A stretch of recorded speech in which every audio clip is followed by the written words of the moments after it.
and welcome to the second episode of Virginia True Wildlife Crimes. And special thanks to all of you guys that tuned into our first episode. We had over 70,000 views with almost 400 comments. And those 400 comments pretty much demanded our next topic, which is the case of the Hollywood buck and 2 other poached deers associated with the same case. And with us today is Special Agent Zach Howlett, who's going to run us through the investigation. How are you doing, Zach? Good. Thank you all for having me today. Thanks for coming. So besides the Richmond area folks, we know that the Hollywood buck was pretty much legendary throughout the state. Can you tell us a little bit about the buck itself and how far its reputation spread? Right. So the reputation of the buck definitely spread throughout the Commonwealth as a whole, not just localized in the city of Richmond. Obviously, the buck had very distinct antlers. It was a very unique deer to the Richmond area, well photographed throughout the area as well. We had wildlife photographers that would come take pictures of it. It was well known throughout the hunting community as a very notable buck. It had been living in the cemeteries there for quite some time. Based off of the teeth that were pulled from the deer on the jawbone, a biologist recommended or suggested that the age was going to be somewhere between 8 and 9 years old. Wow, so been living in that community for close to a decade. Correct. And I guess it was that notoriety of this deer so well photographed that really led to the downfall of the poacher. It did. It definitely helped having all the photographs from, like I said, hunters in the area, as well as professional photographers. That definitely helped and aided in the investigation. So how did you first find out that something was amiss, that there was possibly a poaching event that happened? With the post on Star City whitetails that occurred on the 14th of December, I was notified that day by another officer that was working, as well as an employee within the agency. They sent me a text message with the post from Star City, and that's when the investigation began. I believe we first made a call for service around 3:30 that afternoon. And that's when, like I said, the investigation really took place. So with the post, did the poacher post pictures of himself with the deer? Did he not realize what he was doing? I think at the time, the main suspect in the case did not know how famous the deer was. I think he quickly realized how quick that was within 15 or 20 minutes of the post going up onto Star City. But the main thing that led us to it was the post on Star City whitetail. Now, did anybody from Star City, either the administrator of that account or any of the followers, did they call our hotline, or was this strictly like another CPO saw it and let you know? No, so like I said, I was first notified by a CPO, but probably within the first hour to 2 hours, we had over a dozen tips come in from individuals on Star City, like followers of the page, as well as just, like I said, people that saw it circulating online. So individuals that did see the post on Star City's Facebook page, those people did call in and gave us tips about the individual, about the post being made, and additional information that helped in the investigation as well. So this was the community essentially policing itself. Correct. Which is fabulous. We always say, if you see something, say something, give us a call, shoot us an email, and this is exactly what happened this go round. Absolutely. So take us through the first 24 hours. So you've gotten the lead. Where do we go from here? So the first thing, like I said, I was notified on the 14th, the day that the post was made. We really didn't know much about the individual, so just the preliminary investigation was obviously try to look up who this guy is. We try to make sure he's got all the proper licenses, where he's living at. What we were able to find right off the get-go was that the buck was not checked in at all. There was no record of it being checked in. He did have all the proper licenses to hunt during that time frame, but as far as any check records coming in, we weren't able to find anything for that buck in the area. Essentially that he claimed that it was killed in Prince Edward County. Or in the city of Richmond. There was no check records under his name for that deer. Now, what are the chances, if you knew from the photos that this was the legendary Hollywood buck living in the city of Richmond limits, that this buck could have possibly traveled to Prince Edward County? Very unlikely that it would have traveled that distance in that amount of time. We were able to get tips within the first couple days of individuals that lived near the cemeteries having photographed the deer the day prior to the post being made that it was killed. So from the 13th, we had pictures of the deer in the cemetery within the city of Richmond. So very suspicious at this point. Correct. So where do we go from here? From there, we were able to get additional information that came in about 2 other posts that were made on Star City's page with the same suspect posing with 2 different bucks. And we quickly learned that those 2 bucks also frequented the cemetery as well. So digging into his check records a little bit more, we were only able to find that 1 deer had been checked in. The other deer had not been checked in either. So within, like I said, that first, hour or so, we were able to know, hey, we've got at least 2 violations of check violations and only 1 deer being checked in, where he's posted pictures of 3 deer on Star City. From there, we tried to make contact with the individual to trying to find where he lived at. He had 2 different addresses listed in our system. The first address he did not live at. The second address we were able to get down the road. He was not home at that time when we first tried to make contact with him. I had myself and another officer, which was a canine officer, with me at the time. We kind of stayed outside the house for a little while to see if he would return back. We ended up canvassing the area, doing some interviews with the neighbors around. We were able to get some key information from the neighbors, which also kind of helped further the investigation. That provided us a second suspect in the case, as well as some vehicles that may have been involved. But that all happened, like I said, within the first maybe 2 or 3 hours of actually getting the first call for service of it. Wow. So you guys were on it. Right. Something like this, you definitely have to kind of, it's hot on the press, we kind of like to say. You got to get it while the fire's hot, because as an officer, I know the longer we go without having that head back in our possession, the harder it's going to be for us to actually find out where that head ends up being. So within the first 4 hours that evening, we weren't able to make contact with him. Myself and the canine officer that were on scene, like I said, we did our canvass of the area where his house was, spoke with several neighbors in the area, got some key information from them that helped in the investigation. We were also able to locate that same day 3 deer carcasses behind the residence where he lived at, all in different stages of decay, which kind of matched with the timeline that the pictures were posted on Star City. So that kind of all lined up to where you've got one that's in the most decay, one that's kind of in the middle, and then the last deer that we found was in a creek bottom behind the house, and that was one that had just been decapitated, still had the hide on. No meat had been removed, essentially just dumped in the creek I need to get rid of this pretty quick, and this is where I ended up. So were all 3 of the carcasses, you said, on neighboring properties, so he had essentially dumped the bodies on neighbor properties? Correct. So all 3 deer carcasses were located on Richmond Public School property, which was directly behind the suspect's house. From the last deer that we found that still had the hide and everything on, there was an obvious drag marker trail leading from the backyard down to the creek where it had been dumped. Now, at what point, I know you said you had a canine officer with you. What bonus, what added tool in the toolbox is it to have that canine with you? Well, I really wanted the canine there on the first day, just in case there was going to be, I needed the dog for any type of evidence retrieval. The dog wasn't used on the first day, but we did utilize the canines, multiple canines on the second day of the investigation.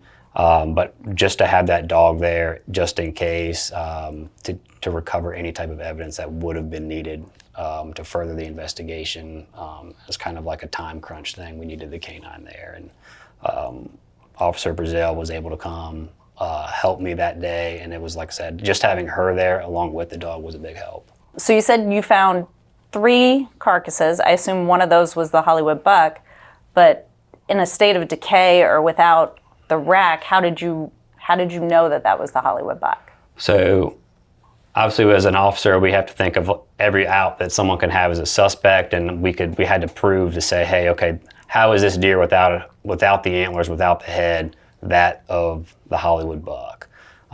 We took the photograph that was posted on Star City's page with the suspect posing with it in the backyard. There was some characteristics near the front knees of the deer where there was specific wear marks in the fur. that deer that was laying in the creek had that same exact matching characteristics on its front legs. So that's how we were able to match up to say we were pretty confident that this was the exact same deer that subject was posing with. Wow. That's amazing that you were able to put that together. So at this point, you still haven't spoken to the suspect at all. What was your plan? Were you going to talk to the suspect the next day? Or you had also mentioned there was a possibility of an accomplice. What was your next step? Which way did you go? Right, so we had to make a decision that night. We was around 9, 10 o'clock at night. The suspect still wasn't home. So you kind of make that decision, do I call this gentleman and try to talk with him over the phone? I really prefer to speak face-to-face with him. But you kind of want to be careful on how you present yourself to where somebody's kind of looking into him because he had already deleted his Facebook account and had kind of shut down on responding to anything. But I did make the decision that night to go ahead and give him a call. It went straight to his voicemail. I left him a message, just essentially, who I am and that I needed to speak with him about a Facebook post that was made, and kind of left it at that. And that's where we went from there. Essentially, we gathered all the evidence that we needed that was located, like I said, behind the house with the deer carcasses. And from there, we led into the next day. But that first night, we didn't make any contact with the suspect. So at this point, you've got the 3 deer. Only one you believe was actually registered. What were the violations that you were seeing at this point? With the 3 deer that we found in the backyard, obviously going off just the license check, he had all the proper licenses, but we were looking at some littering charges for him dumping the carcasses on another person's property. We were able to have the checking of the deer as violations as well, so he didn't notch, didn't tag either deer. Through canvassing and doing interviews with the neighbors, we learned that he had disposed of some evidence at a vacant house at the end of the street, which was also posted property, which he did not have permission to be on. So we were able to get those charges as well lined up, as well as some more littering charges for dumping evidence of the crime on that individual's property, the vacant property down at the end of the street. So we had around a dozen or so charges right from the get-go on the first day without even speaking with him that were kind of there for the probable cause. But that, like I said, that was just in that first day. All right, so day 2, it continues. Right, so day 2, we started a little bit more on the trying to find out who this other individual was that helped him, the accomplice, and trying to find out where this vehicle was. We didn't have much other than it was a dark-colored SUV from some neighbors that had made the comment that they had heard some individuals talking around 3:30 in the morning the night prior, 2 distinct individuals, one being the suspect and the other being the accomplice. So day 2, I was actually scheduled off that day, and I was at home, but I did receive a phone call out of the blue from the suspect while I was at home in the afternoon time. He essentially called me back, which I was kind of surprised to hear back from him, and said he wanted to talk. A little guilty conscience? So, so I said, well, I'm scheduled off today. I'm about an hour from your house, but if you want to talk, I'll be up there as soon as I can, and we can talk. So I called another officer that was working that day, Sergeant Baumgartner. He met me up in the city of Richmond, and I was the one that just went ahead to the suspect's house at that time, started doing the interview that evening. I believe it was around 5 o'clock or so when I got up there, started conducting the interview with the suspect at his house that next day. So from the interview, from that second day when I met with him, interview probably took around 3 hours or so, one-on-one with him. Wow. Which was quite a lengthy interview, but he was willing to talk, so I let him talk as much as he wanted to. Oh yeah, let him keep it on. We kind of run around in a lot of circles when I did the interview with him. He was forthcoming on some stuff right from the get-go. He did admit that the deer wasn't shot in Prince Edward right from the get-go. He admitted that he didn't shoot it with the muzzleloader like the post originally stated. He stated he shot it with a crossbow. From there, he kind of led me on a path of a story that I just kept feeding him line to let him kind of see where he wanted to end up with it. We had to backtrack a lot during the interview because there were a lot of things that just weren't adding up with what he was telling me with what I already knew. That initial interview with him, he didn't know that I knew the 3 deer were in the backyard already or anything like that. So obviously we kind of went around on where these other 3 deer or the other 2 deer that he had posted on Star City were. Like I said, we kind of got the runaround on that. So the interview itself took around 3 hours from the time that we started to the time that we were actually able to get the Hollywood buck head in our possession. From the interview, we learned that one of the deer that he had posted, the big symmetrical 8-pointer, that was at a taxidermist in the city of in Chesterfield County. The antlered deer, the first one that he had posted, he wasn't sure where that one was, so we never even were able to obtain that till a later date. And then, like I said, at the end of the night, we were able to get the Hollywood head in our possession. Perfect having all of the first 24-hour stuff in your pocket. So obviously you used that during the interrogation as far as him not knowing that you already knew where the carcasses were, etc.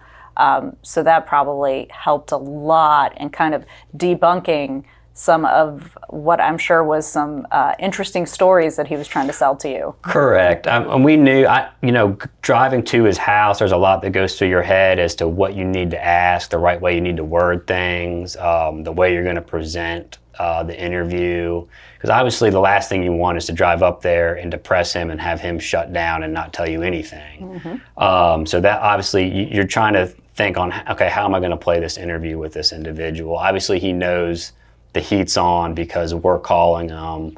I'm sure he was monitoring social media still with how quick the post blew up on Star City. So he kind of knew what was going on, and he had that whole evening and the next morning to kind of figure out what he was going to present to us. He let me walk through the house, walk through the backyard, all in that first interview with him. Obviously, everything had been cleaned up, everything was put away, it was in its place where it was supposed to be, and I knew that going in, that he was going to have any little evidence he had cleaned up and not there or present. You mentioned an accomplice and another vehicle. How did we end up getting there? We were able to convince him to give up where that Hollywood buck head was. There was some stipulations that he wanted. Obviously, he didn't want us, it wasn't at his house, it was somewhere else. He wouldn't tell us where.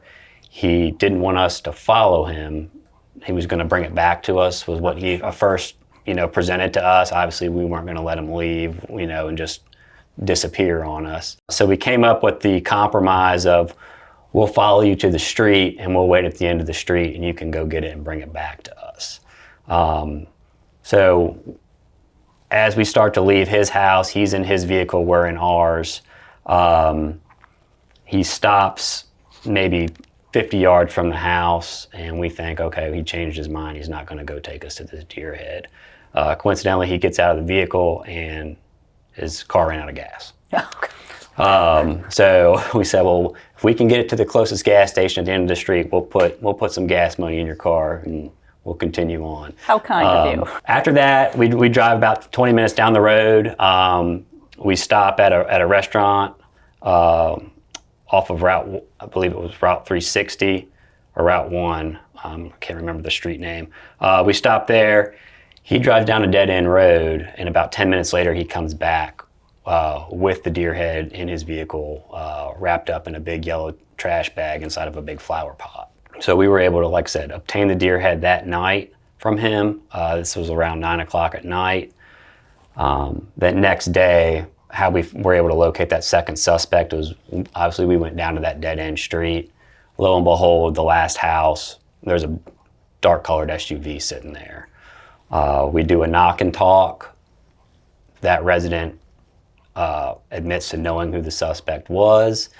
In plain view of the vehicle, there's archery equipment, all that in the back. So then from there, we were able to further the investigation. I love how he pretty much led you to his friend, his accomplice. Just kind of threw him right under the bus there. The second day that we were able to get search warrants for the vehicle, the accomplice was, like I said, he was willing to talk to us a little bit, but didn't want to give up too much. So we went ahead and got search warrants for the vehicle. in that vehicle, obviously it had been cleaned a little bit, but we were able to find still a lot of deer hair, blood on pretty much every panel within the vehicle. There was evidence of archery equipment, shotgun shells, .22 shell casings, pretty much any type of firearm. There was evidence that it had been used in that vehicle. But the big, like I said, the big giveaway was there was still a lot of deer hair, a lot of deer blood. It was still fresh. So that kind of pinned him down as to being the accomplice, where that deer was either in that vehicle or it was used to help move that deer from somewhere within the city of Richmond. Yeah. So at this point, how were you able to gain custody of the suspect, essentially get him to jail? Because at this point, it doesn't seem like what we have is anything that would amount to us being able to hold him. Going into the initial investigation, we knew that he had a warrant out of the city of Richmond for an embezzlement charge. And after we conducted the interview and after we obtained the deer head, we were able to take him into custody that night for the embezzlement charge for the warrant that he had. But from our investigation standpoint, we still had a lot of loose ends to kind of really secure and tighten up to make sure we had a solid case. Now, how did you put those final pieces together? Was it technology or just good footwork? So a lot of it in the next few days, like I said, the main stuff that we needed all took place within 24 hours of initially of the post going up. But in the following days, it was going back, canvassing the neighborhoods, preservation orders that were put in for their cellular phones. And a lot of it came from surveillance within the city of Richmond. We were able to obtain Ring doorbell footage from the suspect's house off of his street, as well as the accomplice. We were able to get security footage from a restaurant nearby that kind of pieced together the timeline, showing when they were leaving, when they were coming, and then as well as the preservation from the cell phone records. We were able to tie everything back to establish a timeline of where they went that night, and that puts them within the cemeteries the evening of the 13th. Well, that's great. It sounds like the community really kind of came together to help put this case together to get this poacher out of the neighborhood, essentially. Absolutely. Like I said, the footage that we obtained off the Ring doorbells, the security footage, we were also able to obtain some security footage within a block and a half of the cemetery itself from an apartment complex that showed both individuals in the suspect's truck that evening, the night of the early morning of the 14th around 2:30. His truck coincidentally actually breaks down on the side of the road right in front of a security camera. So he's run out of gas and now he's broken down. Right, not the best luck with vehicles. No. Both suspects are seen outside of the vehicle for around 40 minutes to an hour trying to get it fixed. Then they both walk off from the camera footage. And then not too long later, you do see the actual black SUV come back into play where it passes the vehicle that's broke down, the suspect's vehicle. Goes off camera for 6 minutes and then returns back on the camera footage. And when we when we drove it out, the 6 minutes puts you right in the back of Mount Calvary Cemetery and then back to where the suspect's vehicle originally broke down to. And so Mount Calvary Cemetery is right near Hollywood Cemetery, just for folks who don't know Correct. The Richmond area. Right. So they essentially adjoin one another for the most part. Okay. Correct. Which is essentially where this buck calls home, hence the name. Right. So at this point, you've got your evidence, you're ready to go. What are the next steps? What are we going to charge him with? Right. So we were able to obtain charges, 20 charges for the individual, for the main suspect. Those range anywhere from, like I said, just the check data to some trespassing, to the littering charges. We got him on some falsifying the records for where he checked in the one deer that was at the taxidermist. And then on the accomplice, we were able to take out 6 charges for him. He didn't have any type of hunting licenses at all. We didn't have any record of him in our system even as purchasing any type of hunting licenses prior to. and then also using his vehicle to help transport that deer illegally. So we were able to get him on some conspiracy charges for helping in the crime. Now, you mentioned the taxidermist, so let's roll back on that a little bit. How helpful was that to have, and how often do taxidermists really assist you in what you do every day? They play a big part in it. So in our initial interview with the suspect, like I said, he admitted that one deer was at the taxidermist, and he provided me the name of who that taxidermist was. So we were able, after, like I said, we obtained the main Hollywood buck head, and then we passed him off to RPD on the arrest warrant. We then went to that taxidermist that night. I was like, at 10 o'clock, I called him up and I said, hey, do you have a deer head with this suspect's name? Pretty sure I do. Can we meet you? I know it's late, but we need to get this head in our possession. So we were able to drive to his shop that night around 10 o'clock and get that second set of antlers that night. That's outstanding. That's really great that he was willing to come out outside of business hours, etc., and really help seal that up. Correct. And he to his, he didn't know anything that was going on. Obviously, if the individual produces a check number with that deer, fills out all the paperwork right, he had no reason to believe that deer was poached or taken illegally. So when we took it, he wasn't even sure what was really going on yet. And I just said, well, if you watch the news or get on Facebook, you'll realize what's going on in the next day or two. And at this point, it pretty much was all over the news. It was. There was a lot of news presence in this case. One that's the most I've ever dealt with is, the news media, just the social media presence of it was enormous.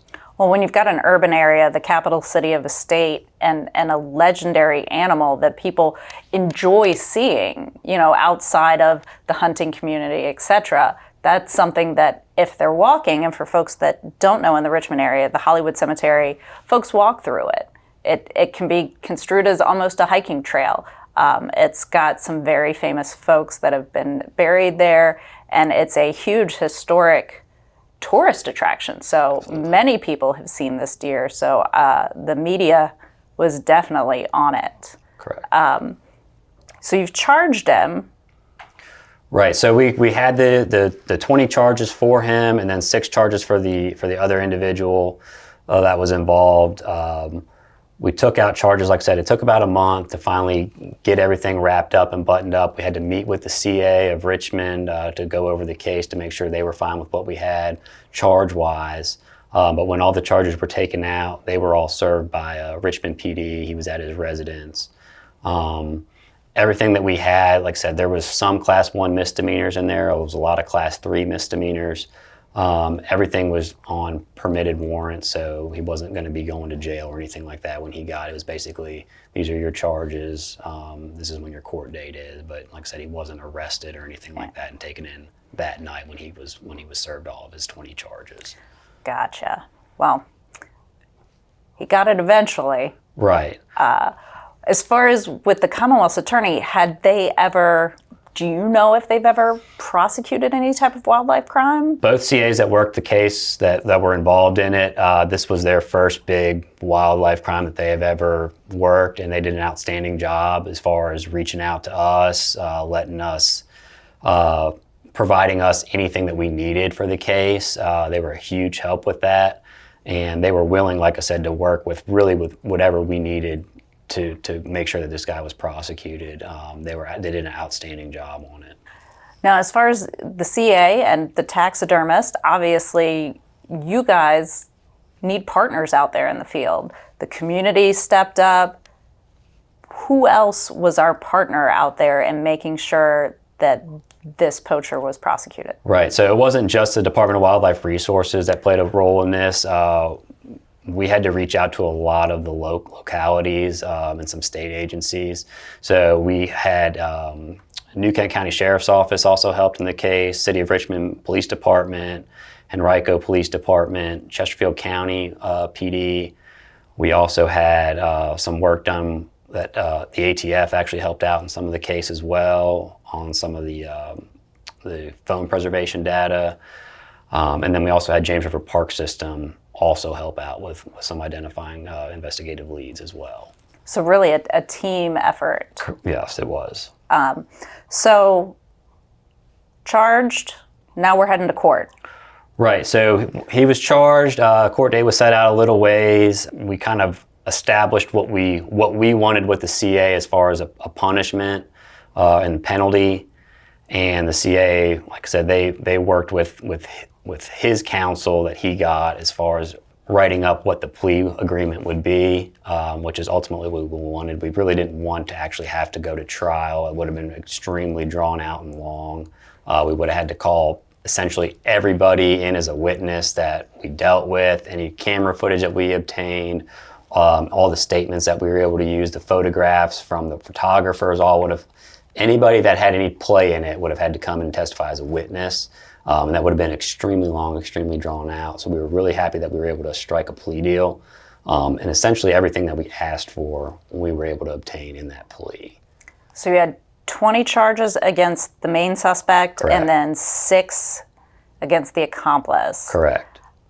All said and done, what were the final penalties? So the final penalties for the main suspect, he pled guilty to all 20 charges.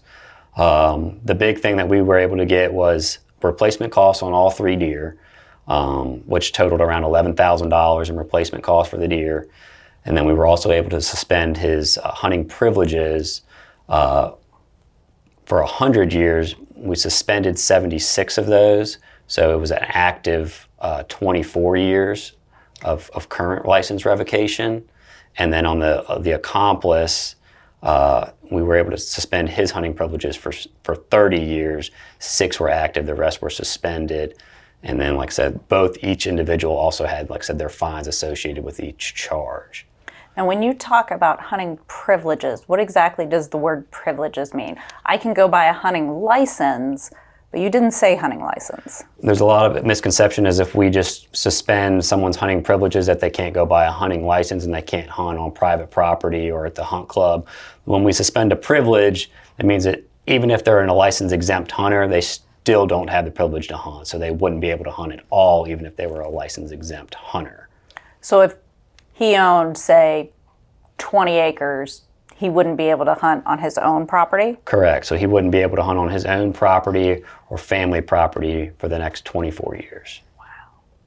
Now, what if, Virginia borders a bunch of states? What if he hopped over the line and say West Virginia? Could he hunt in West Virginia? Right. So when someone's license is revoked in Virginia, we have what's called the Wildlife Compact Act. It's also revoked in other states as well. So any other bordering state, most of the states in the United States are also part of that compact. So it essentially restricts him from hunting in any of those states as well that are part of that compact. So it's not just at home. He can't. Correct. He can't go on some hunt in some other state on vacation or anything like that. Correct. All right. And now he also served some jail time as well. Correct. So he had to do 3 months in jail. For the crimes that were committed. The accomplice also had 1 month of house arrest. And like I said, those were all worked out in the plea agreement. There was also a lot of suspended time, which basically if he is to have any violations and convictions within the next 12 months, all that suspended time gets reenacted, which essentially it totaled 69 months of jail time, which would be reinstated, and then the additional time for those hunting license revocations would be reinstated, so it would go back up to 100 years. Wow. That's an impressive punishment. Now, I know earlier when we were talking about the deer themselves, you had managed to retrieve the Hollywood buck, the head of the Hollywood buck, a rack from the taxidermist, but we're still a rack short. Right, so for the original posts on Star City, there was 3 deer that were killed. We still did not have that 3rd set of antlers, and we were able to work that into our plea agreement that he was going to basically hand back over that 3rd set of antlers within 5 days of the court trial. And we had a meeting outside in the hallway just prior to court that morning. And he was still kind of iffy about wanting to give up that 3rd set. We kind of, like I said, we went around and around in circles again with his attorney and him. But ultimately, we were able to get that third set back from him the next day. Those were turned over to our possession. Why was it so important to have that third set? As an officer, obviously, going into the investigation, primary focus was let's get the big deer antlers back, first and foremost. But you never want to let a poacher keep some type of trophy that they think they can get away with at the end of the day. And with him still having that third set, to us it meant, hey, look, I still was able to get away with one set that they never got back from us. So for us to get that back at the last minute there and work it into the plea agreement, it's a huge accomplishment. Wow. Really awesome job for you. The whole team really went all out and had a successful day. Yeah, like I said, it was a great case to work. It was a lot of long hours, a lot of long days. Took a lot of effort from DWR officers as well as other agencies to make it all kind of come to fruition. But at the end of the day, I think it was I think that we, like I said, were successful on it. We were able to get a conviction. We were able to get all 3 deer antlers back. And really kind of justice for that community. Absolutely. I think with the hunting community and the non-hunters able to come together and basically provide information that really helped solve the case from both entities there, really showed that, like I said, this was an important and significant deer for both sides. That's fabulous. Now, you said come together and report the crime. If some of our folks that are out here watching, if they see something that they think is suspicious or, just not on the up and up, what can they do? So we have several methods. They can either call in to our hotline and report it, or we have a tip line. They can either do that. We have email. They can email in their tip. And even on our app that we have, you can report in a tip on our app as well. There's no way you can't reach us. Correct. So email, phone, text, app, we're here. We want to hear from you. If you see something out there, you're in the woods, you're having a great day hunting, fishing, recreating, and you see something that you think, maybe not exactly on the up and up, make sure to give us a call or send us an email. So it's wildcrime@dwr.virginia.gov. And you can also call us at 1-800-237-5712. Thanks so much, Zach, for being with us. We really appreciate your service. And thank you for watching. And if you want to see our next episode, make sure to subscribe. Send us a note in the comments about some topics that you might be interested in, and we'll see you next time. Have a great day.